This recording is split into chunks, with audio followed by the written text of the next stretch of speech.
berdiam di dalam masjid dengan niat yang khusus, karena mesti ada diam. Kalau seseorang berada di dalam masjid bergerak, maka belum dikatakan i'tikaf. Tapi kalau diam walaupun sesaat, maka ianya dikatakan i'tikaf. Yang kedua, mesti adanya niat. Sejauh seberapa lama orang berada di dalam masjid. Kalau tidak niat i'tikaf, maka dia tidak mendapat fadilah i'tikaf. Walaupun hanya sesaat, sekejap berada di dalam masjid, dia niat i'tikaf, maka dia mendapat fadilah al-i'tikaf. Idzan ini manfaat kepada niat untuk membezakan ibadah dengan bukan ibadah. Orang berada di dalam masjid, kalau hanya duduk sahaja tanpa niat, maka dia duduk saja.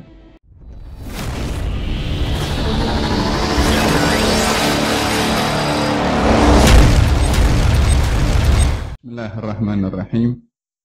Alhamdulillahi Rabbil Alamin. Wassalatu wassalamu ala ashrafil mursalin Sayyidina Muhammadin wa ala alihi wa sahbihi ajma'in. Rabbi shrah li sadri wa yassir li amri wahlul 'uqdatam min lisani yafqahu qawli. Rabbi zidna ilma warzuqna fahma. Allahumma la sahla illa ma ja'altahu sahla wa anta taj'alu as-sa'ba idza syi'ta sahla. Amma ba'du. Sampai kepada muka surat berapa? I'tikaf sudah saya bahas sampai selesai.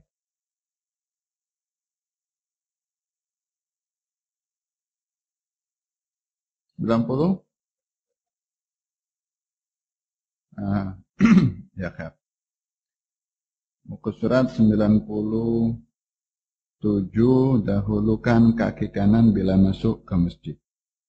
Dalam mukaddimah pembahasan tentang perihal i'tikaf, saya bahaskan bahwasanya arti kepada i'tikaf adalah luzumul masjidi biniyatin makhsusah, berdiam di dalam masjid dengan niat yang khusus, karena mesti ada diam. Kalau seseorang berada di dalam masjid bergerak, maka belum dikatakan i'tikaf. Tapi kalau diam walaupun sesaat, maka ianya dikatakan i'tikaf. Yang kedua, mesti adanya niat.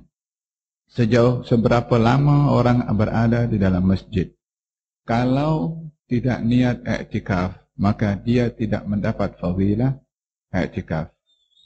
Walaupun hanya sesaat, sekejap berada di dalam masjid, dia niat i'tikaf, maka dia mendapat fadilah al-i'tikaf. Idzan ini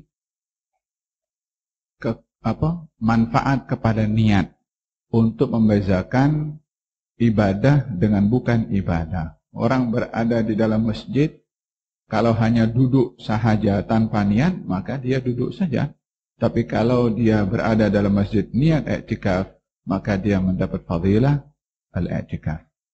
Kemudian i'tikaf ini sunnah baik bagi laki-laki atau bagi perempuan. Khususnya di bulan Ramadan al-Mubarak, di mana baginda Rasulullah beriktikaf dalam satu riwayat, dan juga dinyatakan bahwasanya istri-istri beliau pun beriktikaf di rumah Allah Subhanahu wa taala.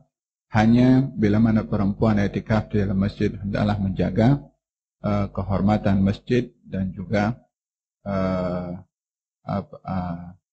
adab-adab ketika berada di dalam masjid. Saya ingat bila mana macam masjid-masjid yang ada di Malaysia ini diasingkan tempat laki dan perempuan adalah perkara yang sangat baik. Nah, hal berkenaan dengan masjid atau i'tikaf, dan masjid ini dinamakan Baitu Kulli Taqi. Masjid ini rumahnya kepada orang yang bertakwa. Apa maksud masjid rumahnya orang yang bertakwa? Dalam hadis dinyatakan al-masjidu baitu kulli taqiyyin. Masjid itu rumahnya semua orang yang bertakwa. Apa maksudnya? Adakah orang yang tidak bertakwa tak boleh masuk masjid? Orang yang tidak salat umpamanya, atau orang yang dia banyak berbuat dosa besar umpamanya, adakah bermakna tak boleh masuk masjid? Tidak demikian. Maksudnya masjid itu rumahnya orang yang bertakwa, yaitu hendaklah seseorang bertakwa kepada Allah ketika memasuki masjid. Maksudnya bertakwa kepada Allah ketika masuk ke dalam masjid, jangan melihat status dan identiti kita, siapa kita di luar masjid, lalu dibawa ke dalam masjid sehingga menginginkan satu hal yang istimewa untuknya, sebab ini adalah rumah Allah Subhanahu wa Ta'ala dan rumah orang-orang untuk meraih ketakwaan kepada Allah Subhanahu wa Ta'ala. Makna yang pertama, masjid itu rumahnya orang yang bertakwa, artinya setiap orang yang masuk ke masjid hendaklah bertakwa kepada Allah, menjaga kehormatan masjid, dan tidak menganggap masjid seperti rumahnya sendiri. Tidak menganggap masjid seperti rumahnya sendiri, yakni berbuat sesuka hati di dalam masjid. Tidak. Tetapi carilah sikap yang sesuai dengan at-taqwa ketika berada dalam masjid. Tidak bising, tidak bercerita tentang keduniaan, tidak tidur dalam keadaan yang boleh nampak aurat contohnya, atau tidak bercerita tentang hal-hal yang haram, tidak bercerita tentang bisnis, dan tidak melakukan perkara-perkara yang mengotori kepada masjid.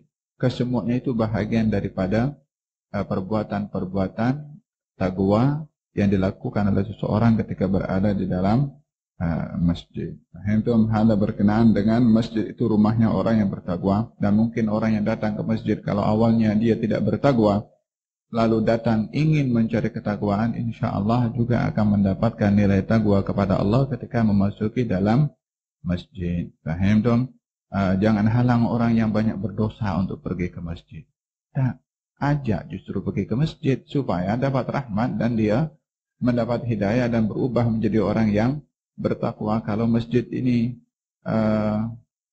dilarang masuk kecuali orang bertakwa, susah nanti tak ada orang yang masuk ke dalam masjid kalau tak mengerti maksud masjid itu rumahnya orang yang bertakwa. Maksudnya rumah orang untuk meraih ketakwaan dan rumah orang yang diperintahkan untuk bertakwa ketika memasuki ke dalam masjid. Muka surat 97, dahulukan kaki kanan bila masuk masjid.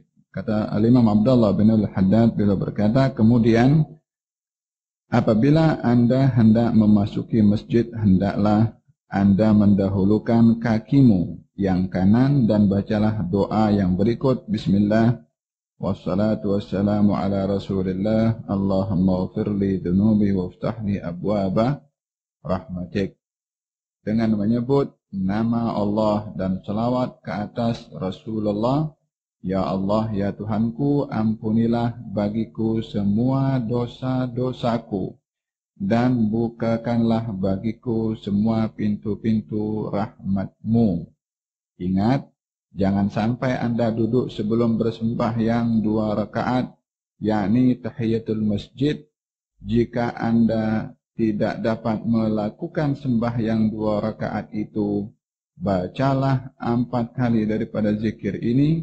Subhanallah walhamdulillah wa la ilaha illallah wallahu akbar. Maha suci Allah dan segala puji bagi Allah, dan tiada Tuhan melainkan Allah, dan Allah maha besar. 2 perkara dijelaskan oleh Imam Abdullah bin Al-Haddad. Yang pertama, adab masuk masjid dan doanya. Yang kedua, apa patut dilakukan ketika pertama kali masuk ke dalam masjid. Katanya yang pertama adalah masuk masjid dengan menggunakan kaki kanan. Ada rahasia kenapa Allah Subhanahu wa Ta'ala menjadikan anggota kanan dan juga kiri.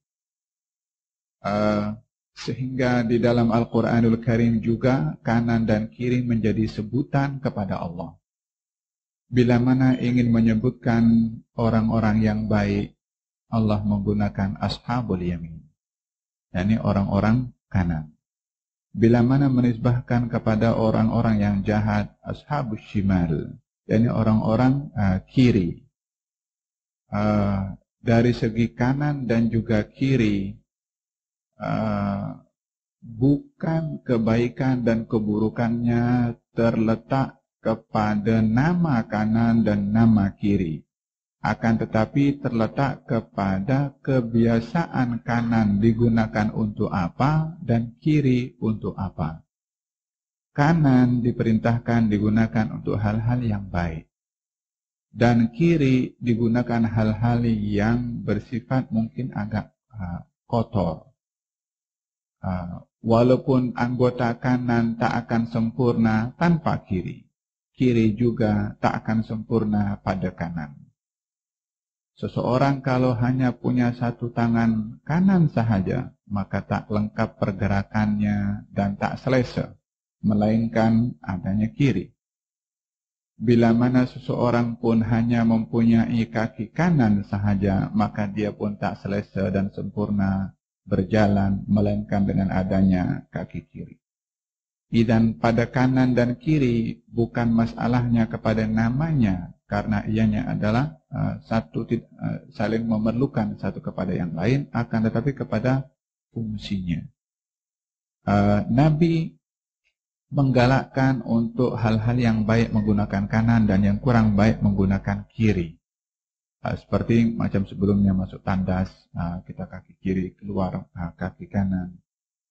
Lalu kalau pada hakikatnya kanan dan kiri saling memerlukan, lalu kenapa kita masih diperintahkan dalam masuk masjid guna kaki kanan, keluar dengan kaki kiri, tandas sebaliknya, rumah pakai kaki kanan, keluar kaki kiri? Kenapa? Allah ingin menjadikan gerakan kita ini, termasuk penggunaan kanan dan kiri, tidak terluput daripada mengikuti gerakan Nabi Muhammad SAW, supaya tidak terputus hubungan kita dengan beliau, sehingga dalam pergerakan, sehingga di dalam perbuatan yang terkait dengan anggota tubuh badan kita. Kalau seorang makan dengan tangan kiri, pada hakikatnya pun ini pun juga tangan. Nasi pun juga boleh masuk ke dalam walaupun dengan tangan kiri. Sebaliknya juga kalau seseorang masuk ke masjid dengan kaki kiri, masuk juga ke dalam masjid. Kalau keluar pakai kaki kanan, keluar juga daripada masjid. Tetapi apa yang membedakan ketika masuk kanan atau masuk kiri, keluar kanan atau keluar kiri? Yang membedakan adalah ikutnya kita dengan Nabi dan tidak ikutnya kita dengan Nabi. Yang masuk dengan kaki kiri ke dalam masjid tidak ikut Nabi, ya walaupun masuk. Yang keluar dengan kaki kanan tidak ikut Nabi, walaupun keluar. Sementara yang masuk kaki kanan ikut Nabi, yang keluar kaki kiri ikut Nabi. Ikutnya kita dengan Nabi, maka menyebabkan pahala diberi oleh Allah Subhanahu wa Ta'ala dengan menggunakan kaki itu sendiri, kanan ataupun kiri, pada masuk ataupun keluar. Kalau begitu dijadikan kanan dan kiri oleh Allah kepada kita, yang pertama adalah untuk mengikuti gerak-gerik Nabi itu sendiri dalam menggunakan kanan atau kiri, agar supaya Allah memberikan pahala kepada yang menggunakan kanan atau kiri karena mengikuti kepada baginda Rasulullah sallallahu alaihi wasallam. Laqad kana lakum fi Rasulillahi uswatun hasanah, sungguh terdapat pada pribadi Rasulullah teladan yang baik, termasuk daripada penggunaan kanan dan juga menggunakan kiri. Paham dong? Dan dalam hal ini kenapa adanya kanan dan adanya kiri dan diatur sedemikian rupa? Allah ingin memberikan ganjaran kepada orang yang menggunakan kanan karena mengikuti kepada Nabi SAW bila mana masuk masjid atau masuk rumah, dan demikian akan memberikan ganjaran kepada orang yang keluar daripada masjid menggunakan kaki kiri karena juga mengikuti kepada baginda Rasulullah Sallallahu Alaihi Wasallam. Dan di sini apa yang membedakan perbuatan kita ibadah atau tidak? Kalau ikut Nabi ibadah, kalau tidak ikut Nabi tidak termasuk daripada perbuatan ibadah. Yang kedua adalah salat tahiyatul masjid. Apa salat tahiyatul masjid? Ulama menjelaskan bahwasanya salat tahiyatul masjid ini adalah salat apa saja yang dilakukan di dalam masjid. baik itu salat khas, khusus, namanya tahiyatul masjid, atau salat fardu, ataupun salat sunnah qabliyah yang dilakukan ketika seseorang masuk ke dalam masjid setelah adzan dan ingin melakukan salat fardu. Yakni salat apa saja dilakukan di dalam masjid bagi orang yang pertama kali masuk masjid, maka ianya dikatakan salat tahiyatu al-masjid, baik niatnya khas tahiyatul masjid atau niatnya niat qabliyah ataupun niat salat fardu. Contohnya, seseorang masuk ke dalam masjid, didapati Bilal sudah qamat. Tidak mungkin salat qabliyah dan tidak mungkin pun akan salat tahiyatul masjid khusus dengan niat itu sementara Bilal sudah qamat.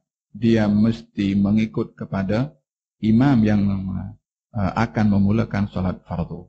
Salatnya orang dalam keadaan demikian ketika melakukan salat fardu bersama dengan imam, walaupun dia baru masuk ke dalam masjid, salat fardunya itu sudah mengandungi salat tahiyatul masjid. Disebabkan oleh karena tahiyatul masjid itu, tahiyat ini yakni penghormatan kepada masjid. Dengan apa? Dengan salat. Yakni salat apa? Salat apa saja dilakukan di dalam masjid, maka ianya bahagian daripada penghormatan kepada masjid dengan salat apapun juga. Hanya bila mana mendapatkan masa yang cukup, yang lapang, afdolnya adalah salat tahiyatul masjid diasingkan. Salat khas namanya salat tahiyatul masjid, setelah itu nak salat qabliyah, nak salat wudu, nak salat sunnah mutlak, kemudian akan salat fardu setelahnya, maka terpulang kepada seseorang tersebut bila mana waktunya lapang. Atau satu hari baginda Rasulullah Sallallahu Alaihi Wasallam tengah menyampaikan khutbah. Kemudian ada seorang datang pada hari Jumat. Kemudian dia duduk. Maka Nabi bersabda, apa yang mencegah kamu untuk salat tahiyatul masjid? Bila mana salah seorang daripada kamu itu masuk ke dalam masjid, maka hendaklah salat tahiyatul masjid. Pentingnya salat tahiyatul masjid ini sehingga ketika khatib pada hari Jumat sedang menyampaikan khutbah pun juga, orang yang masuk dalam masjid hendaklah melakukan salat tahiyatul masjid. Mendengarkan khutbah satu perkara yang penting karena itu merupakan syiar pada hari Jumat. Tapi penghormatan kepada masjid itu hak masjid untuk ditunaikan. Sehingga Nabi tegur orang yang sedang masuk masjid sementara Nabi berkhutbah dan tidak salat tahiyatul masjid, diperintahkan untuk salat tahiyatul masjid sebagai penghormatan kepada masjid. Maka dengan demikian digalakkan untuk salat tahiyatul masjid bila mana memasuki kepada masjid. Dan dalam hal ini baginda Rasulullah Sallallahu Alaihi Wasallam menunjukkan bagaimana keutamaan melakukan salat tahiyatul masjid walaupun khatib sedang menyampaikan khutbah pada hari Jumat, dan khususnya pada hari Jumat bila mana khatib khutbah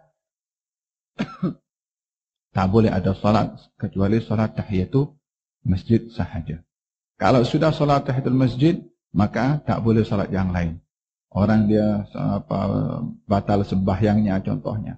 Kemudian dia nak pergi ambil wudhu. Kemudian patah balik ke dalam masjid. Sementara khatib sedang menyampaikan khutbah, dia akan salat sunat wudhu. Tak diperbolehkan. Atau dia nak salat qabliyatu wal jum'ah. Sementara khatib sudah naik, tak boleh. Tahiyatul masjid sahaja yang diperbolehkan disebabkan oleh karena penghormatan kepada masjid, dan selebihnya adalah fokus mendengarkan khatib sedang menyampaikan al-khutbah. Dan dalam hal ini salat tahiyatul masjid adalah sunnah muakkadah, dilakukan secara bersendirian, khas salat niatnya tahiyatul masjid, ataupun dengan salat qabliyah, ataupun dengan salat fardu. Menjadi pembahasan para ulama, adakah perlu kita meniat usalli sunnatal qabliyatul dhuhri wa tahiyatul masjidi lillahi ta'ala? Perlukah begitu atau tidak? Bagi mereka yang mengatakan bahwasanya salat tahiyatul masjid adalah salat apa saja yang dilakukan di dalam masjid, maka baik dia niat dengan niat nama tahiyatul masjid atau tidak, otomatis dia dapat fadilah tahiyatul masjid disebabkan oleh kerana tahiyatul masjid didapat dengan salat apa saja. Bagi mereka yang mengasingkan salat tahiyatul masjid sebagai salat sunnah yang mundarijah. Salat sunnah mundarijah maksudnya salat sunnah yang boleh digabungkan dengan salat sunnah yang lain. Salat sunnah yang boleh digabungkan dengan salat sunnah yang lain. Ada beberapa salat sunnah yang boleh digabungkan dengan salat sunnah yang lain. Seperti salat sunnah wudu digabungkan dengan salat sunnah qabliyatul dhuhri atau asri atau maghribi atau isya. Salat sunnah istikharah dengan salat sunnah duha. Salat sunat hajat dengan salat sunnah witir. Salat sunat taubat dengan salat sunnah apa sajalah. Salat sunnah wudu, salat sunnah istikharah, salat sunnah tahiyatul masjid, salat sunnah hajat, salat sunnah taubat. Salat sunnah ini boleh digabungkan dengan salat sunnah yang muakkad, yang sudah memang dikuatkan, seperti qabliyah dan ba'diyah, atau salat duha ataupun salat witir. Tetapi tidak sebaliknya. Tidak boleh menggabungkan salat sunnah duha dengan salat sunnah qadha, qabliyah dan ba'diyah. Saya masuk fiqh jauh sedikit ini. Tapi saya kena beri penjelasan yang tak jelas, tanya nanti ya. Seseorang yang terlepas salat sunnah witir di waktu malam, contohnya ya, contoh. Dia tertidur malam tak salat witir. Bangun subuh, kemudian dia nak salat qabliyatus subhi. Kemudian dia akan niatkan salat sunnah qabliyatus subhi dengan salat sunnah witir. Tak boleh. Disebabkan salat sunnah qabliyatus subhi sunnah muakkad, salat witir juga sunnah muakkad. Maka demikian tak boleh. Atau dia akan salat sunnah qadha witir di waktu duha. Dia terlepas salat witir, bangun subuh, salat subuh, sampai waktu duha. Dia baru teringat, aku semalam tak salat sunnah witir. Dia nak gabungkan salat sunnah witir dengan duha. Tak boleh. Sebabkan kedua-duanya adalah salat sunnah yang dikuatkan muakkad. Tapi salat sunnah yang saya sebutkan tadi, tahiyatul masjid, wudu, istikharah, taubah, salat sunnah hajat. Ini salat sunnah yang ringan, yang kalau digabungkan dengan salat sunnah yang muakkad diperbolehkan. Salat sunnah wudu dengan salat sunnah witir, silahkan. Seseorang akan salat witir. Ini pun penting juga ya. Orang tahu hukum jadi dapat fadilah lebih. Seorang akan tidur malam, dia pergi berwudu. Tujuannya nak salat sunnah witir. Masa dia kalau niatnya usolli sunnatal witri rak'ataini atau 3 raka'atin lillahi ta'ala Allahu akbar, padahal dia baru berwudu, dia dapat fadilah salat sunnah witir saja. Kalau dia akan salat sunnah wudu dan witir, dia boleh dua kaifiyah. Selepas wudu tadi, dia salat sunnah wudu, kemudian salat witir, dia asingkan. Atau salat sunnah witir sekaligus dengan niat salat sunnah wudu. Sholli sunnatal witri wal wudu'i lillahi ta'ala. Raka'ataini lillahi ta'ala. Maka dapat dua fadilah salat sunnah wudu dan salat sunnah witir, sebab innamal a'malu bin, sesungguhnya amal bergantung kepada niatnya. Faham tuh? Yang niat tadi dapat fadilah wudu dan witir, yang tidak niat tadi dapat fadilah witir sahaja. Faham tuh? Idan Kembali kepada pokok pembahasan tentang masalah salat tahiyatul masjid. Yang memandang bahwasanya salat tahiyatul masjid adalah salat sunnah yang ringan dari segi niatnya. Boleh salat sunnah yang boleh didapat dengan melakukan salat sunnah apa saja, maka niat atau tidak niat pada salat tahiyatul masjid, dia akan mendapat fadilah tahiyatul masjid walaupun salatnya adalah qabliyah ataupun salatnya adalah salat fardu. Tetapi bagi mereka yang mengatakan salat sunnah tahiyatul masjid adalah niat yang perlu dilafazkan, maka hendaklah dia melafazkan niat tahiyatul masjid bersamaan dengan salat sunnahnya tadi qabliyah. Usolli sunnatal qabliyatul dhuhri wa tahiyatul masjidi lillahi ta'ala.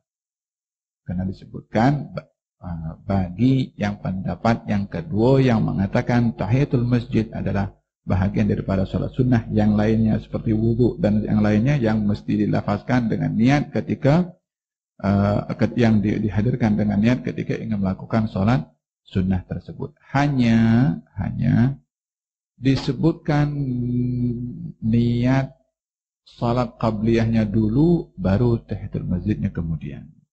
Yang ringan itu kemudian. Wudu dengan witir dulu baru wudu. Taubat dan tahajud dulu baru taubat.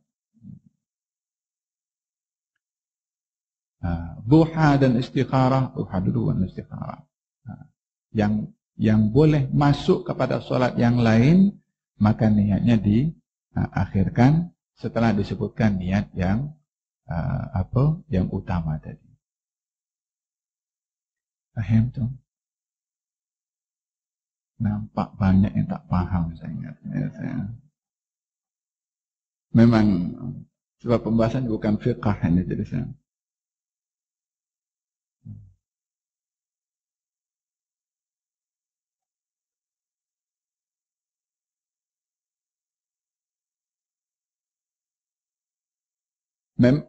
Memang ya, silakan.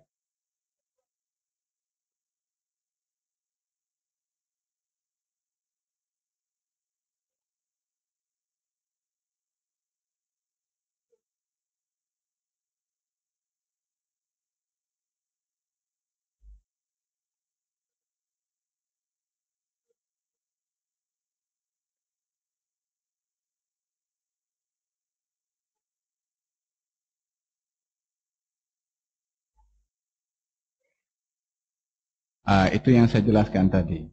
Kalau masanya panjang, afdalnya dibuat satu-satu. Tahiyatul masjid 2 rakaat, qabliyah 2 rakaat. Kalau masanya suntuk, maka digabungkan salat tahiyatul masjid bersama dengan salat qabliyahnya. Dua-dua 8. Dari segi pahala, tentunya yang salat tahiyatul masjid asing dan qabliyah asing lebih banyak, sebab tahiyatul masjid 2 rakaat, qabliyah 2 rakaat. Berapa rakaat? 4 rakaat. Kalau orang gabungkan qabliyah dengan tahiyah berapa rakaat? Tentunya 4 lebih banyak daripada 2. Ya, dari segi fadilah secara salat tahiyatul masjidnya dilakukan dan dapat fadilahnya iya. Hanya ganjarannya tidak sama diperbandingkan kepada orang yang mengasingkan, disebabkan 4 rakaat dengan 2 rakaat. Lebih banyak 4 berbandingkan 2. Ada yang mau tanya? Baik. Kalau tidak ada saya sambung.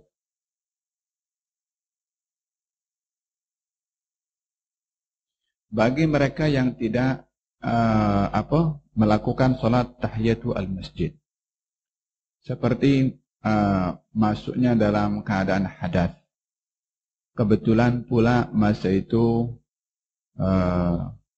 air tidak ada, dan dia ingin duduk di masjid, atau beradanya di dalam masjid tidak ada ruang untuk dia sholat tahiyatul masjid. Contohnya masuk masjid dah full, tak ada ruang nak sujud pun. Walhasil ada sebab-sebab atau tanpa sebab.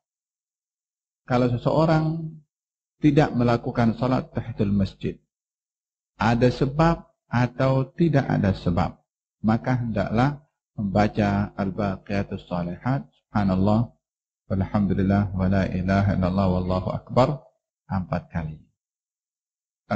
Walaupun hukum tahiyatul masjid itu kan sunnah, dibuat dapat pahala, tidak dibuat tidak berdosa. Jadi bila mana ditinggalkan salat tahiyatul masjid walaupun tanpa ada uzur, bukan dikatakan dia berdosa, meninggalkan perkara yang sunnah. Jadi jangan sampai ditinggalkan pula zikir subhanallah alhamdulillah wa la ilaha illallah Allahu akbar sebagai penghormatan kepada rumah Allah Subhanahu wa taala. Fahim tom? Hada berkenaan dengan salat sunnah tahiyatul masjid. Nah. Menjadi perbincangan para ulama salat sunnah tahiyatul masjid pada 5 waktu dalam sehari. Seperti selepas salat fardu asar atau selepas salat fardu subuh. Orang masuk masjid selepas fardu asar atau selepas fardu subuh. Katalah dia mungkin salat subuh di rumah, kemudian dia pergi ke masjid. Atau salat asar di rumah, lalu pergi ke masjid. Perlukah seseorang itu melakukan salat sunnah tahiyatul masjid? Perlu atau tidak?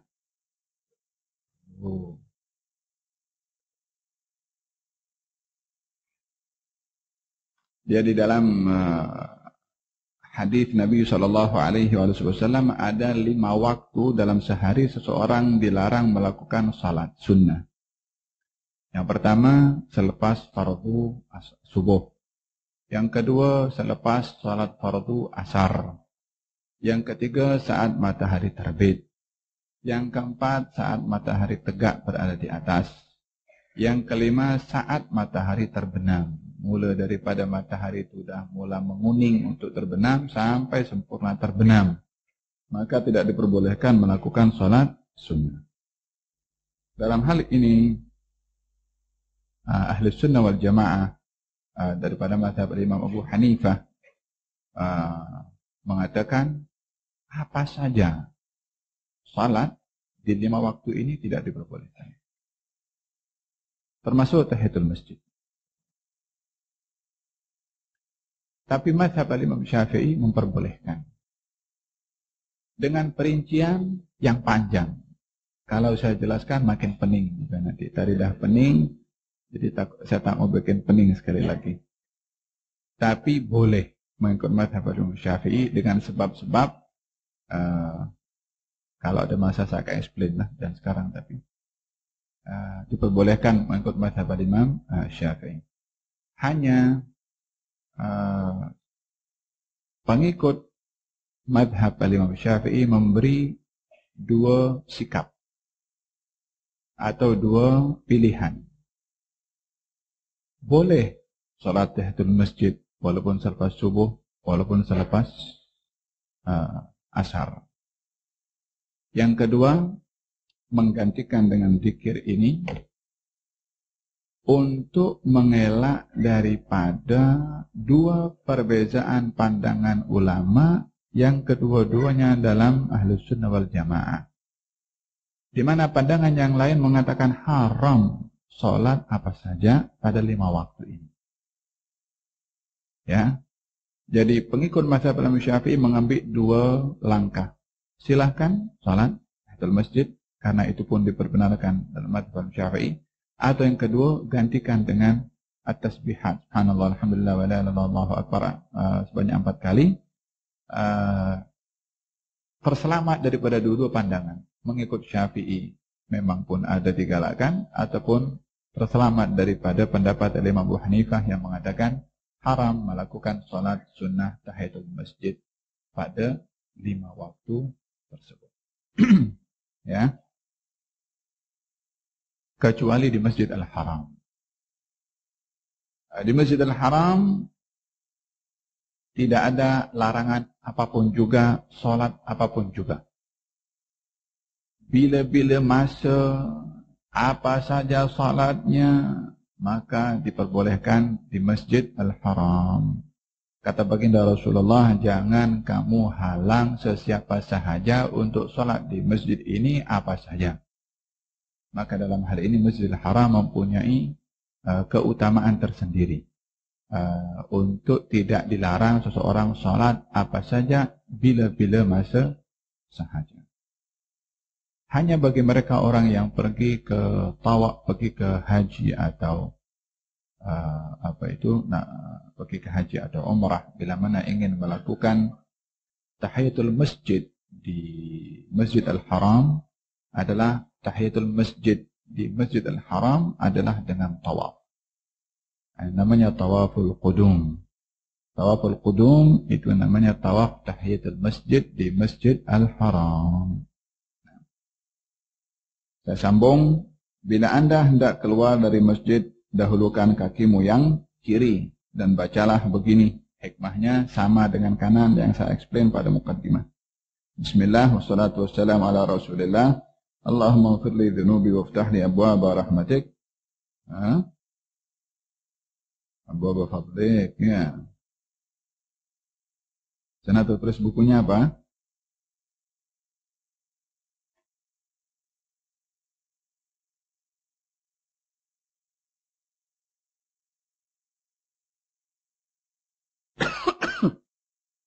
Buku saya di sini tertulis Allahumma ighfir li dhunubi waftah li abwaaba rahmatik.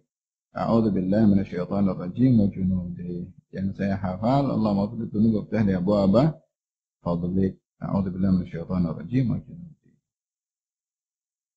Yang lain tulisannya apa? Fadlik apa rahmatik? Rahmatik juga. Oke, ingatkan sama saya nanti kelas yang akan datang untuk saya tengok apa riwayatnya, ada satu ke ada dua yang saya paham. Allahumma ighfir li dhunubi waftah li abwaaba fadlik. Abwaaba fadlik. Nah. Dalam riwayat a'udzu billahi minasyaitonir rajim wa junudih. Allahumma ighfir li dhunubi waftah li abwaaba fadlik. A'udzu billahi minasyaitonir rajim wa junudihi. Allahumma ighfir li dhunubi waftah li abwaaba fadlika. Tapi di sini tertulis rahmatika. Apapun saya akan rujuk sekali lagi, tapi yang saya confirm dan yakin fadlika. Yang riwayat rahmatika ada atau tidak, saya akan confirm. Tapi yang pasti jelas adalah abwaaba fadlika. Yang pertama abwaaba rahmatika. Coba kalau tengok masa masuk apa? Allahumma ighfir li dhunubi waftah li abwaaba rahmatika. Ketika keluar abwaaba fadlika, yakni memohon keutamaan daripada Allah Subhanahu wa taala. Ya. Kasih ingat sama saya kelas yang akan datang insyaallah. Kenapa ketika masuk masjid meminta rahmat dan ketika keluar meminta anugerah? Yani fadl itu anugerah dari Allah. Sebab masjid tempat turunnya rahmat dari Allah Subhanahu wa taala. Tempat curahan rahmat terbesar diberikan oleh Allah adalah di dalam masjid. Paham dong? Tentunya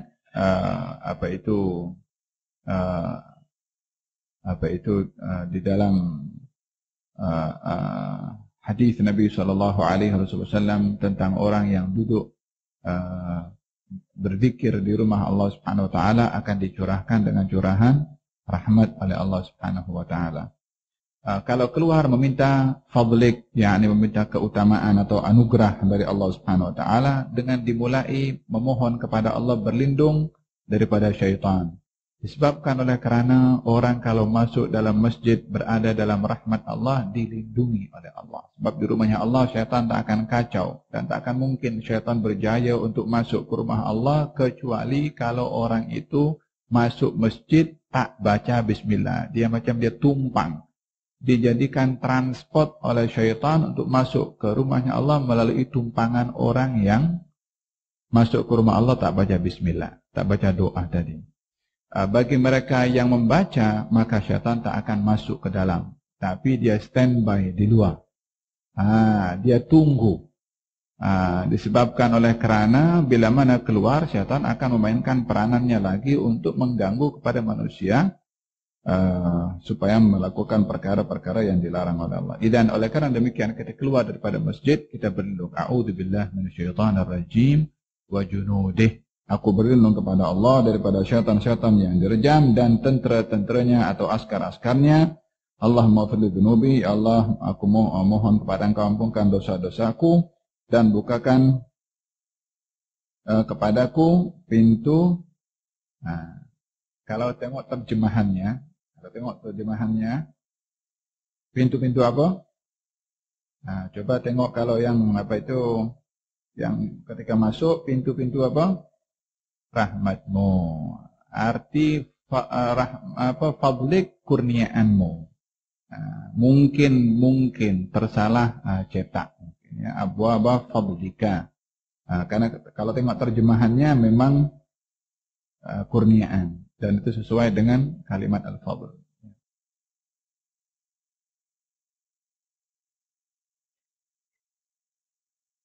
Ya.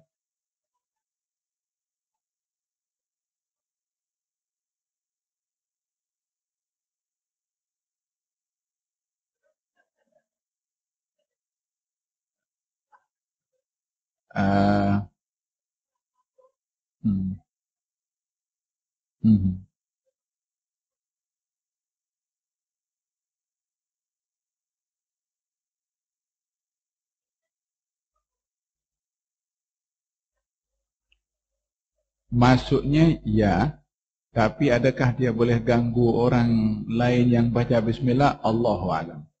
Saya tidak, tapi paling tidak sudah memberikan ruang kepada syaitan untuk masuk ke dalam masjid karena dia tidak membaca adalah merupakan satu yakni perkara yang tidak sopan dilakukan oleh orang itu kepada rumah Allah Subhanahu wa taala, yang boleh mengganggu mungkin kepada, terutamanya kepada orang yang tak baca lah, kepada orang lain Allah alam, tapi tidak menutup kemungkinan boleh diganggu juga.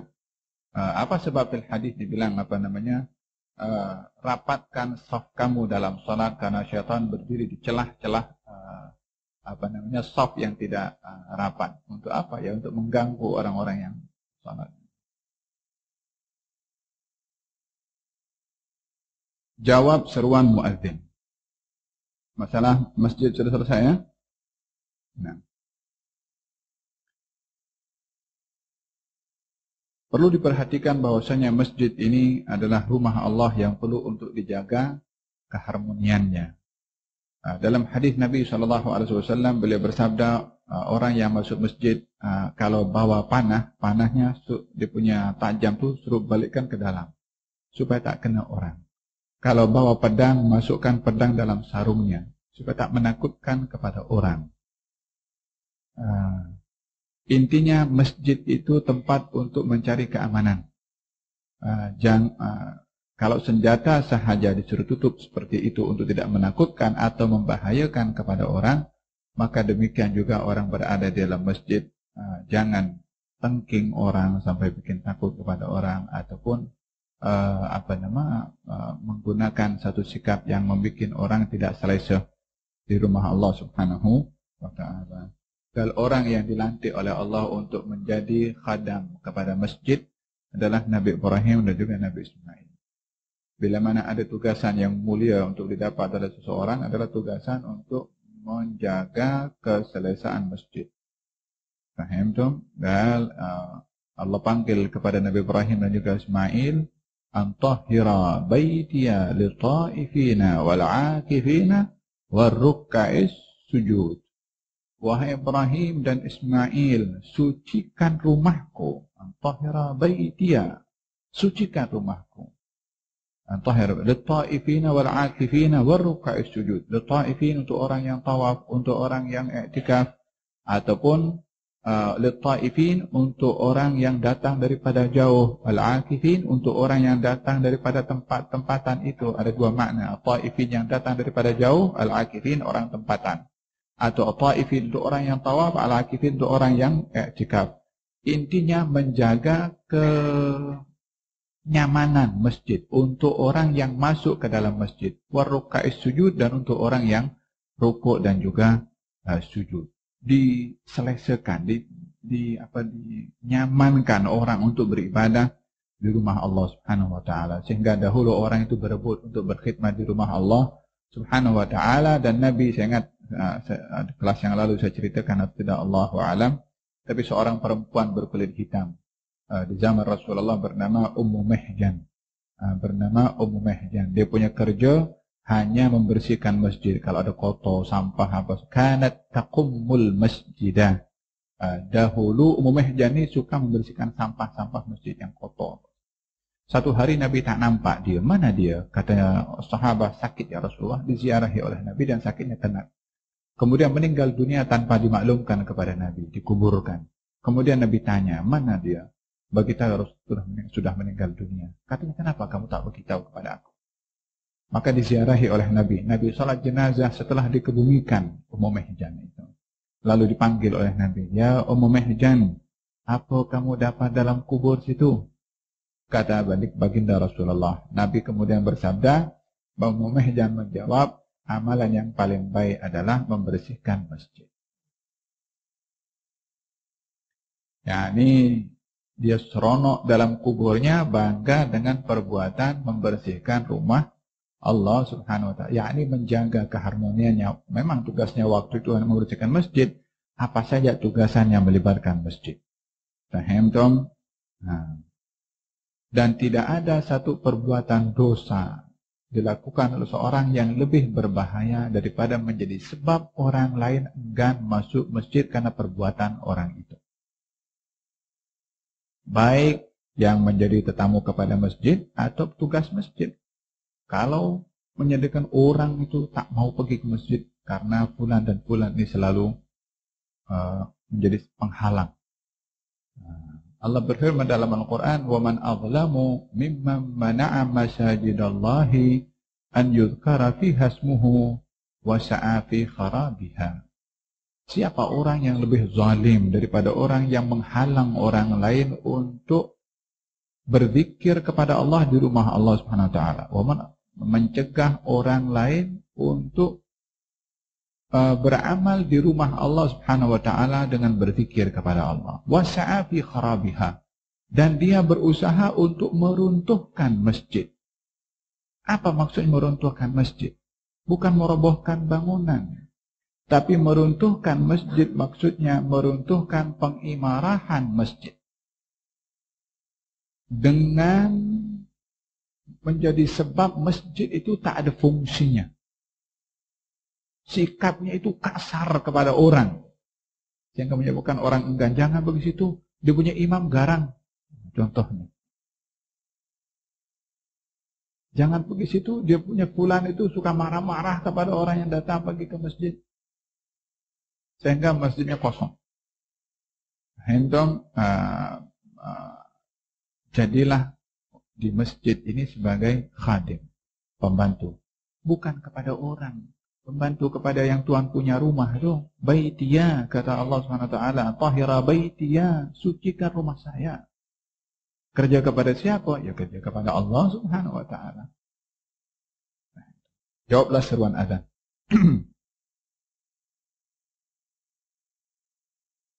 Jika Anda mendengar suara muazzin, maka ucapkanlah sama seperti yang diserukan, kecuali pada hayya 'alas shalah, hayya 'alal falah, maka ucapkan la haula wala quwata illa billah.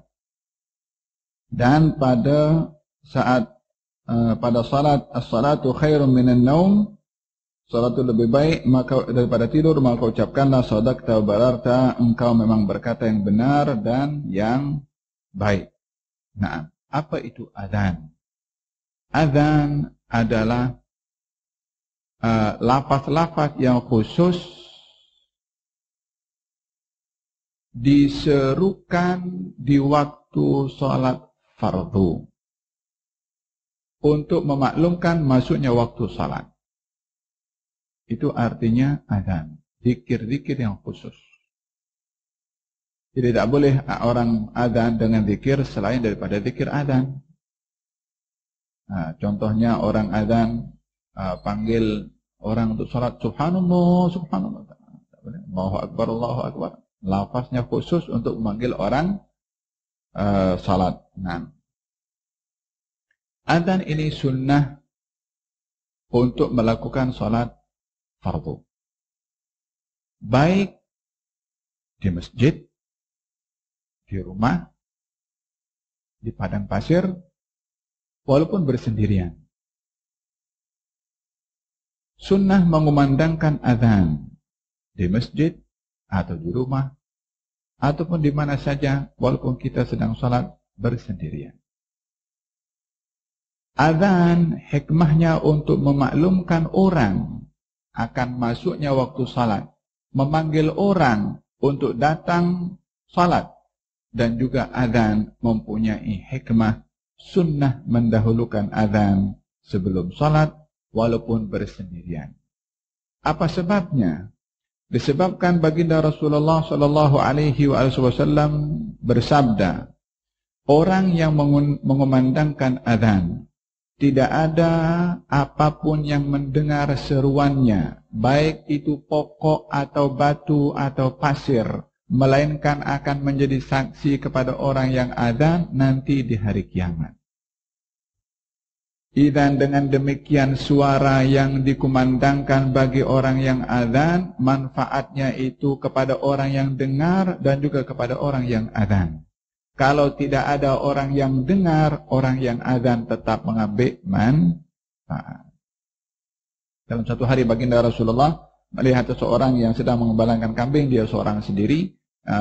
Kemudian Nabi mengingatkan kepadanya, bila mana hendak mendirikan salat, maka kumandangkanlah adzan. Dia dengan binatangnya. Katanya, binatang itu pokok atau batu yang dengar suara kamu nanti akan menjadi saksi di hari kiamat yang membawa kebaikan kepada orang yang adzan. Bagaimana dengan perempuan bila mana adzan? Kalau di masjid dan menggunakan mikrofon, maka dalam hal ini tidak diperbolehkan. Karena adzan untuk memanggil dan menyerukan dan memaklumkan kepada orang ramai adalah mestilah laki-laki. Akan tetapi kalau yang adzan perempuan, di sekelilingnya makmumnya adalah perempuan dan tidak ada laki-laki, maka perempuan juga disunnahkan atau diperbolehkan untuk adzan bila mana di kalangan perempuan sahaja. Digalakkan adzan menghadap kiblat, berada dalam keadaan bersuci, ya. Kemudian mempunyai suara yang lantang, yang keras. Kemudian digalakkan untuk menoleh ke kanan dan ke kiri ketika mengucapkan hayya 'alas shalah dan juga hayya 'alal falah. Ini beberapa perkara yang terkait dengan masalah adzan. Di dalam hadis dinyatakan kalau muadzin mengumandangkan adzan, katakanlah seperti mana dikatakan oleh muadzin. Yani kalau Allahu Akbar sebut sama sehingga sampai kepada hayya 'alas shalah dan hayya 'alal falah, maka dijawab la haula wala quwata illa billah. Atau kalau sampai kepada as-salatu khairum minan naum, maka dijawab sadaqta wa bararta. Sadaqta wa bararta. Yang lainnya sama. Apa yang disuruhkan oleh muadzin itulah yang dijawab oleh orang yang mendengar suara al-adzan. Perlunya seseorang untuk mendengarkan suara adzan bila mana adzan dikumandangkan dan tidak menyibukkan dengan hal yang lain selain daripada menjawab adzan. Kata baginda Rasulullah, kalau kamu mendengarkan muadzin adzan, faqulu mithla ma yaqul. Katakanlah seperti mana apa yang dikatakan oleh muadzin. Kecuali sampai pada hayya 'alas shalah dengan mengatakan la haula wala quwata illa billah. Fahimtum? Hada berkenaan dengan masalah menjawab al-adzan. Naam. Kemudian apabila selesai menjawab adzan daripada muadzin tadi, maka berselawatlah ke atas Nabi SAW. Kemudian bacalah pula doa ini, yakni doa Allahumma rabb hadhihi da'wati tamma wa salatul qa'imah ati Muhammadanil wasilatul fadilah wab'athu maqaman mahmudan alladhi wa'ata. Doa ini dibaca setelah kita berselawat kepada Nabi SAW. Biasanya kita mendengarkan kalau di beberapa siaran kalau selepas adzan terakhir la ilaha illallah Allahumma rabb hadhihi da'wati tammah. Salawat dulu kepada Nabi sallallahu alaihi wasallam. Sebab di dalam hadis dinyatakan demikian, kalau muadzin sudah selesai fasallu alayya. Bersalawatlah kepada aku, baru Allahumma rabb hadhihi da'wati tammah wa salatil qa'imah sampai akhir daripada bacaan doa tadi. Kata baginda Rasulullah sallallahu alaihi wasallam, bila mana seseorang menjawab azan lalu membaca doa ini, yakni doa apa?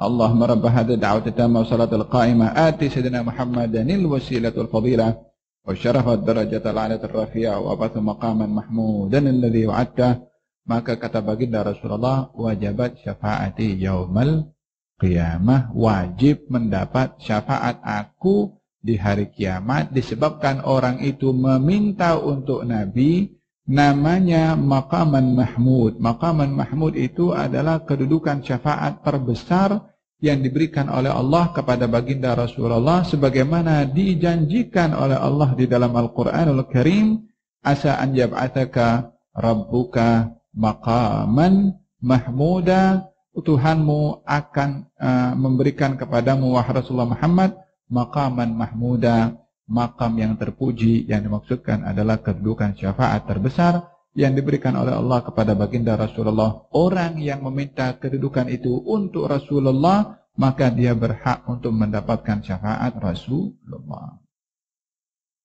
Paham dong? Apa itu syafaat? Syafaat ini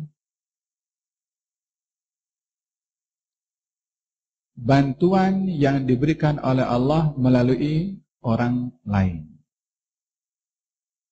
Itu syafaat. Baginda Rasulullah bersabda, syafaati li ahli al-kabair min ummati. Syafaat aku boleh diberikan kepada orang-orang termasuk yang berdosa besar daripada kalangan umatku. Syafaat Nabi sallallahu alaihi wasallam disebutkan dalam beberapa hadis yang sahih, termasuk dalam Sahihul Bukhari, menceritakan tentang syafaat Rasulullah. Di dalam hadis Sahihul Bukhari, di hari kiamat nanti orang-orang akan datang kepada Nabi Adam untuk meminta agar supaya Nabi Adam berdoa kepada Allah supaya keadaan yang begitu dahsyat ketika itu diringankan oleh Allah Subhanahu wa taala. Jarak matahari waktu itu kira-kira satu batu. Jarak matahari dengan kita. Masing-masing akan berada dalam keadaan digenangi oleh keringatnya sendiri, mengikut amalnya. Ada yang genangan keringatnya sampai buku lali. Ada yang sampai kepada betis, ada yang sampai kepada paha, ada sampai kepada pinggang, ada yang sampai kepada dada, ada yang sampai kepada dagu, ada yang sampai kepada mulut, ada yang sampai tenggelam. Dan masing-masing berdiri di tempat yang sama, yakni dalam padang mahsyar. Mungkin orang akan berpikir bagaimana akan digenangi dengan keringat sendiri dan lain-lain, sementara berdiri bersebelahan.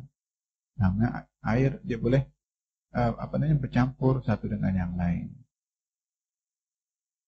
Kalau ketika Nabi Musa dapat membelah lautan, boleh terpisah menjadi dua, yang namanya air itu kan mesti bercampur, tapi dipisah oleh Allah sehingga Nabi Musa dan tentaranya boleh lalu. Kalau di dunia boleh terjadi, di sana pun boleh terjadi juga. Masing-masing diukur dengan amal perbuatannya. Waktu itu ramai daripada mereka yang datang kepada Nabi Musa untuk meminta agar supaya diringankan oleh Allah Subhanahu wa taala dengan meminta syafaat atau bertawassul kepada Nabi Musa supaya memohon kepada Allah Subhanahu wa taala. Kata Nabi Musa, aku tidak berani untuk bercakap disebabkan Allah pada hari ini murka yang tidak pernah Allah murka seperti mana murkanya pada saat ini. Datang kepada Nabi Ibrahim, Nabi Nuh dan seterusnya. Last kali kepada Nabi Muhammad SAW. Kemudian kata baginda Rasulullah, analaha, ya, saya akan berdoa kepada Allah Subhanahu wa taala. Kata Nabi, kemudian saya akan sujud kepada Allah. Dan akan diilhamkan oleh Allah doa. Yang saat ini saya tak tahu apa itu doanya. Nanti akan diilhamkan oleh Allah. Yang setelah itu akan disuruh oleh Allah kepada saya. Wahai Muhammad, angkatlah kepadamu dan berikan syafaat kepada sesiapa yang engkau hendak beri syafaat. Barulah aku akan memberikan syafaat kepada orang-orang yang berhak daripada mereka yang ada orang yang diberi syafaat, dia punya amal baik, tapi amal buruknya pun ada seimbang. Maka dalam hal ini dia karena mesti berat amal timbangan baiknya, maka dengan demikian ada yang diberikan syafaat dengan diberatkan amal timbangan baiknya untuk mengalahkan kepada amal perbuatan buruknya. Ada orang yang sama sekali tak ada perbuatan baiknya, tapi dengan syafaat boleh diangkat sampai terakhir kepada orang yang dalam hidupnya pernah mengucap la ilaha illallah Muhammadur Rasulullah sekalipun berhak atau masih layak untuk mendapatkan syafaat selagi tidak kufur kepada Allah Subhanahu wa taala. Itu syafaat terbesar yang diberikan oleh Allah kepada baginda Rasulullah sallallahu alaihi wasallam. Kata Anas bin Malik, ya Rasulullah, di hari kiamat nanti di mana aku boleh cari engkau? Kata Nabi, di Sirat. Kalau aku tak jumpa, kata Nabi, di timbangan, tempat orang nak timbang. Kalau aku tak jumpa, kata Nabi, di telaga. Aku tak akan miss daripada 3 tempat ini. Akan lepas daripada 3 tempat ini. Untuk apa Nabi berada pada 3 tempat ini? Kalau bukan untuk memberikan syafaat dan tentunya kepada orang yang diizinkan oleh Allah Subhanahu wa taala. Kita tak boleh nak berfikir pula. Sebahagian orang mengatakan ini orang yang duk minta syafaat ini akan menyebabkan orang tak beramal. Memanglah tak boleh. Sikap dengan menggantungkan diri untuk mendapatkan syafaat Nabi dengan tidak beramal, sikap itu lebih teruk daripada orang yang berbuat dosa yang meminta syafaat kepada Nabi SAW, yakni mengakui kesalahannya, berbandingkan orang yang hanya menggantungkan untuk mendapatkan syafaat Nabi, tapi pada masa yang sama dia berbuat maksiat tanpa merasa gerun dan merasa takut, seakan-akan menganggap murah ini, ataupun hanya menganggap hanya bergantung kepada syafaat saja tanpa beramal. Tidak demikian. Orang yang menginginkan syafaat pada masa sama beramal, sahabat radhiyallahu anhum menginginkan syafaat Nabi tapi amalnya tak kurang, yakni tetap akan dilakukan oleh mereka. Kata Al-Imam Muslim dalam kitab sahihnya, dalam kitab Sahih Muslim mengatakan, mathali wa mathalukum, perumpamaan saya, kata Nabi, dan perumpamaan kamu, yakni umatnya, kamathali rajulin istauqada naran, umpama orang yang menyalakan api. Ada orang menyalakan api. Faja'alal janadibu wal farash yaqa'na fiha. Binatang yang suka sama cahaya itu apa namanya? Kalkatu ya. Binatang itu menghampiri kepada api karena dianggap sebagai satu cahaya. Orang yang berdiri, yang dekat dengan api itu, melihat binatang kalkatu ini datang, kan orang itu tahu ini api panas. Jadi orang itu menghalang ini binatang kalkatu supaya menjauh. Apa tujuannya? Apa tujuannya? Supaya tak kena api. Kata Nabi, perumpamaan saya dengan kamu nanti di hari kiamat seperti itu. Yakni ramai daripada manusia yang akan tergelincir ke dalam api neraka. Kata Nabi, wa ana akhidum bihujazikum wa antum tatafallatuna minni. saya ini tarik kamu untuk tidak jatuh daripada api neraka dengan al-hujaz. Al-hujaz ini tempat untuk orang nak letakkan tali pinggang. Nah, dipegang macam itu ditarik. Yakni bila ketika tergelincir, ketika seseorang nak tergelincir ke dalam api akan ditarik macam itu oleh Nabi SAW supaya tidak jatuh. Wa antum tatafallatuna minni, dan kamu itu banyak yang jatuh sehingga hampir terlepas daripada genggamannya Nabi karena terlalu banyaknya. Fasyahid di sini Al-Imam Muslim ketika meriwayatkan hadis tersebut menunjukkan tentang rahmat Nabi dan juga syafaat Nabi sallallahu alaihi wasallam. Kalau tak penting syafaat, untuk apa diceritakan oleh Nabi SAW? Dan Anas bin Malik pun tanya, aku nak jumpa engkau di akhirat itu di mana?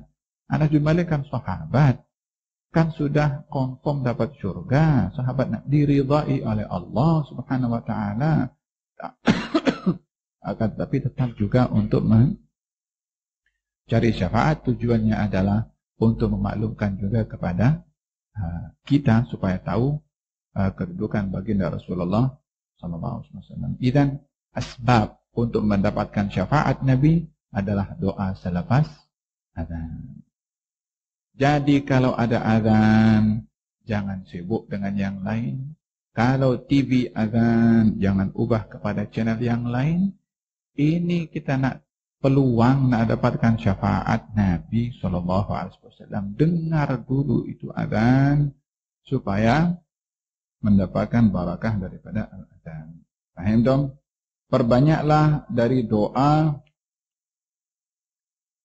di antara azan dan iqamah sesuai dengan sabda Rasulullah SAW. Ad-du'a bainal adhanaini la turaddu. Doa di antara dua azan tidak tertolak. Doa di antara dua azan tidak tertolak. Di antaranya apa? Ya doa tadi ini. Allahumma rabb hadhil 'audati wa salatul qa'imah. Sampai akhirnya itu doa adalah doa selepas azan. Lepas itu kalau ada ruang, tambah doa lagi. Apa saja? Ya apa saja. Doa untuk diri sendiri, untuk orang tua. Al-ulama menggalakkan untuk mendoa untuk diri sendiri dan juga orang tua.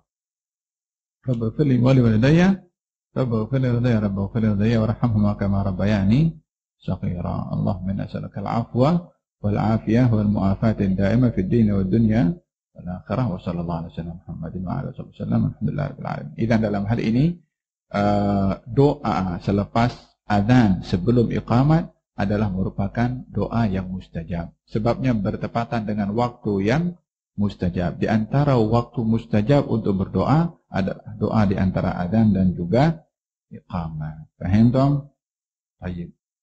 Di antara doa yang warid ialah Allahumma inna nas'aluka al-'afiyah fid din wad dunya wal akhirah. Ini doa daripada Nabi sallallahu alaihi wasallam, yaitu mengatakan sallallahu al-'afiyah. Mintalah kamu kepada Allah al-'afiyah. Kenapa? Karena tidak ada pemberian daripada Allah yang lebih besar setelah diberi nikmat keyakinan atau iman, melainkan besarnya nikmat al-afiyah. Oleh kerana nikmat afiyah adalah nikmat yang terbesar setelah nikmat al-iman, maka itulah yang diperintahkan oleh Nabi untuk kita memohon kepada Allah. Tak kira bila-bila masa. Digalakkan oleh al-ulama untuk dibaca selepas azan, bukan bermakna doa yang lain tidak diperbolehkan. Tidak. Karena itu satu pemberian yang terbesar, maka diminta pada masa yang terbaik, yaitu masa yang mustajab, di antaranya adalah selepas azan dan juga sebelum al-iqamah. Paham dong? Jadi doa apa saja silahkan. Lalu doa kalau minta al-afiyah seperti ini, silahkan. Karena afiyah adalah merupakan nikmat terbesar setelah keyakinan. Doa ini dianjurkan sebagai doa yang sunnah pada selain masa itu. yakni bila-bila masa sahaja.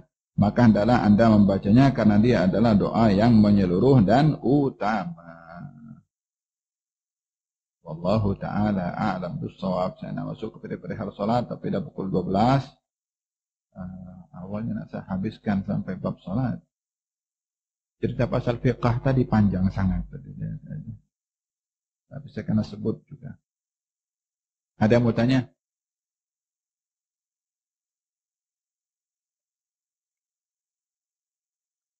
Ya, Khair. Kalau tidak ada,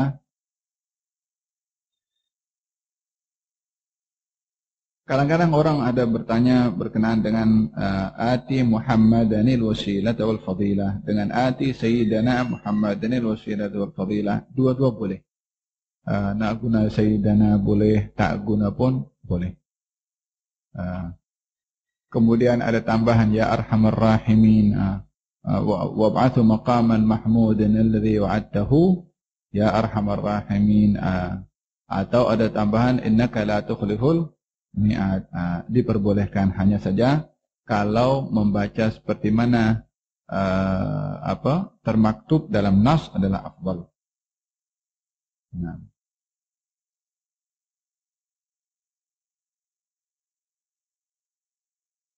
Ada yang bertanya?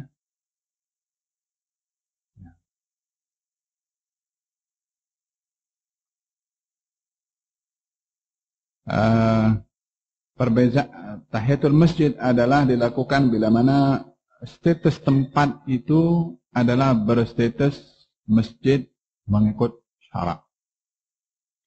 Apakah definisi masjid mengikut syarak? Maka apa saja yang sesuai dengan syarat-syarat itu akan dinamakan masjid walaupun namanya bukan masjid. Seperti kalau tempat itu berstatus sebagai wakaf untuk tempat ibadah dan sesuai dengan syarat-syarat masjid yang dituntut di dalam syarak. Kalaupun ianya dinamakan surau umpamanya, ini saya tidak tahu dari segi pemberian nama daripada pihak authority. Adakah seseorang itu bila mana memohon tempat untuk dikatakan jadikan masjid, ada punya syarat-syarat sehingga boleh dikatakan masjid atau tak boleh dikatakan masjid. Dengan pihak yang memberikan hak pendaftaran atau peresmian masjid atau bukan, satu perkara yang terkait dengan undang-undang tempatan. Dari segi hukum syarak, tempat yang diwakafkan untuk salat 5 waktu dan itu wakaf, maka ianya akan dikatakan masjid. Dalam yang memenuhi syarat seperti ini, maka mempunyai fungsi hukum sama dengan masjid. Boleh i'tikaf dan juga boleh untuk salat tahiyatul masjid. Bila mana sesuai dengan syarat-syarat untuk dijadikan masjid. Dia berbeza dengan surau yang bukan sebagai masjid, seperti surau di RNR contohnya. Ya, di situ tak ada community untuk duduk mengimarahkan surau itu. Itu boleh dikatakan surau sementara sahaja dan itu bukan wakaf. Bila-bila masa boleh berubah. Boleh berubah menjadi rumah, boleh berubah menjadi kedai, boleh berubah menjadi apa, bergantung kepada tuan empunya tanah itu sendiri. Tapi kalau masjid sudah diwakafkan untuk Allah, maka tidak digunakan kecuali untuk masjid selama-lamanya dan tak boleh diubah menjadi tempat selain daripada masjid. Allahu a'lam. Sehingga sebahagian al-fuqaha, tapi salah apalah, tak boleh disebutkan. Dan sebagian al-fuqaha mengatakan ada masjid berjalan. Bagaimana kalau orang mewakafkan sejadah, diwakafkan untuk salat, tapi pendapat ini dhaif lah. Saya tak galakkan, hanya untuk menunjukkan bagaimana al-fuqaha mengambil perincian terperinci tentang masalah tempat salat yang diwakafkan kepada Allah. Bila mana sejadah itu diwakafkan untuk Allah Subhanahu wa taala untuk salat 5 waktu di situ, maka status itu sejadah akan menjadi masjid secara bahasa. Walaupun mendapat bukan terus kita nak i'tikaf dan seterusnya, karena masih ada tapak kalau masjid. Tapi al-fuqaha menitik beratkan tentang masalah status tempat untuk dijadikan masjid adalah wakaf. Allahu a'lam. اللهم اهدنا بهداك واجعلنا ممن يسار في رضاك ولا تولنا وليا سواك ولا تجعلنا ممن خالف أمرك وعصاك وحسبنا الله ونعم الوكيل ولا حول ولا قوة إلا بالله العلي العظيم. اللهم فقهنا في الدين وعلمنا التأويل. نعوذ بك من علم لا ينفع، من قلب لا يخشع، من نفس لا تشبع، من دعوة يستجاب لها. وصلى الله على سيدنا محمد وعلى آله وصحبه وسلم. الحمد لله رب العالمين. بسر الفاتحة إلى حضرة النبي محمد صلى الله عليه وسلم. الفاتحة.